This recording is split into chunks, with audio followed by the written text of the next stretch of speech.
చీకటై కమ్మిన వేళలో వేకువై నడిపినావు వెలుగులా ఉడమిలా నీవేనా యాతనే మోసయవో ఉదయ సంధ్యల నడుమా నీవే మౌన త్యాగానివో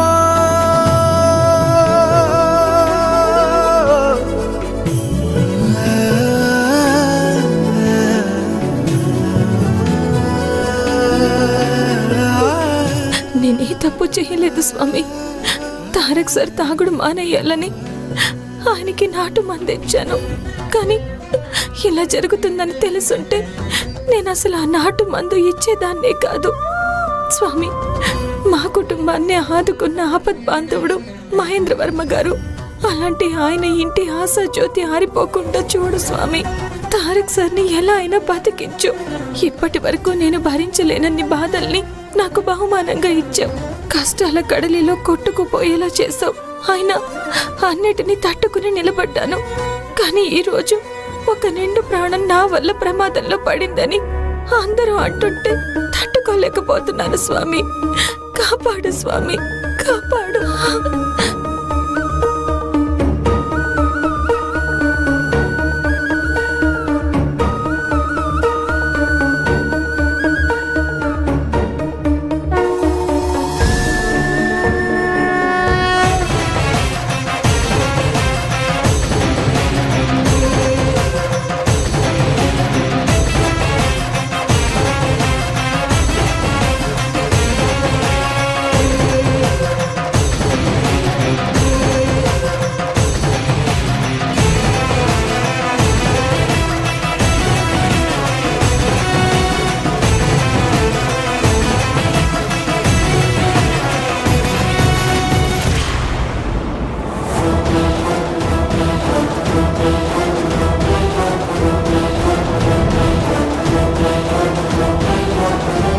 నీలవేణి ఎక్కడ? అది నాన్న. అర్థమైంది. అందరూ కలిసి నీలవేణిని తరిమేశారు కదా. నీలవేణిని ఇక్కడి నుంచి ఎందుకు పంపించేశారు? నిన్నే అడుగుతుంది, చెప్పు.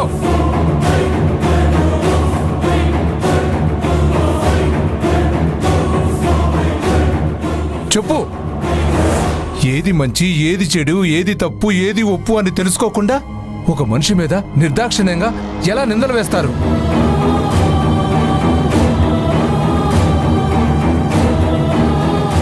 మీ అమ్మకు ఆవేశం వస్తే కన్ను మిన్ను తెలియదు. మీ బుద్ధి ఏమైంది? ఆపాలి కదా, అడ్డుకోవాలి కదా. ఒక్క 5 నిమిషాలు మందుల కోసం వెళ్ళొచ్చేలోపు విచక్షణ రహితంగా ప్రవర్తించారు. ఆవిడ గారిని ఇక్కడి నుంచి పంపయ్యగానే తెగ బాధపడిపోతున్నాడు.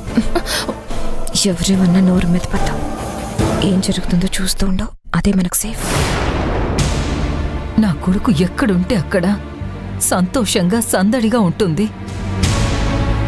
అలాంటి వాడు ఈరోజు ఉలుకు పలుకు లేకుండా జీవోత్సవంలా పడున్నాడు.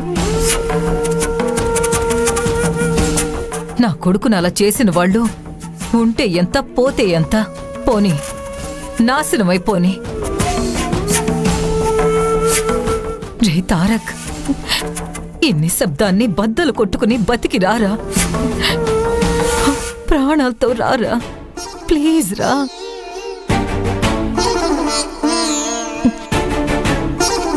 అయినా వాడు నా కొడుకు కదా, వస్తాడు, వచ్చి తీరుతాడు. అవునక్క, అమ్మ చెప్పినట్టు తారక్ ఎప్పటి నుంచో తాగుతున్నాడు కదా. ఇలా ఎప్పుడు జరగలేదు కదక్కా. అదే నాకు భయంగా ఉంది. పైగా ప్రాణాలకి ప్రమాదం అని అంటున్నారు. అందులోనూ ఆయన వాడికి మందు తెచ్చిచ్చారు. ఏమవుతుందో ఏమో అని భయంగా ఉంది. అవునక్క, ఇంతకీ బావెక్కడా? ఆయన్ని చూస్తున్న కొద్దీ కోపం వస్తుందని బయట ఎక్కడైనా కూర్చోమని నేనే పంపించాను. నా కొడుకు ప్రాణాలతో తప్పకుండా తిరిగి వస్తాడు.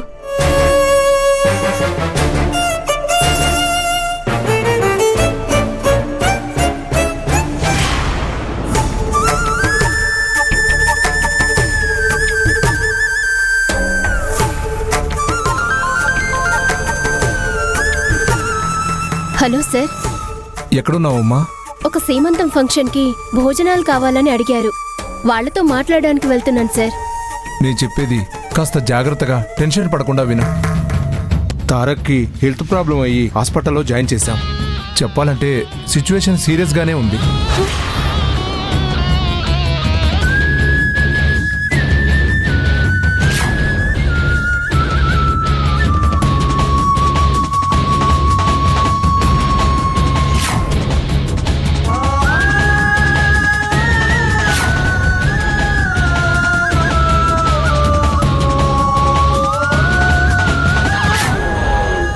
ఏమంటున్నారు సార్?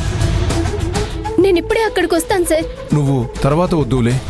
అయినా వాడు ఎలా ఉన్నాడో అప్డేట్ చేస్తూ ఉంటాను.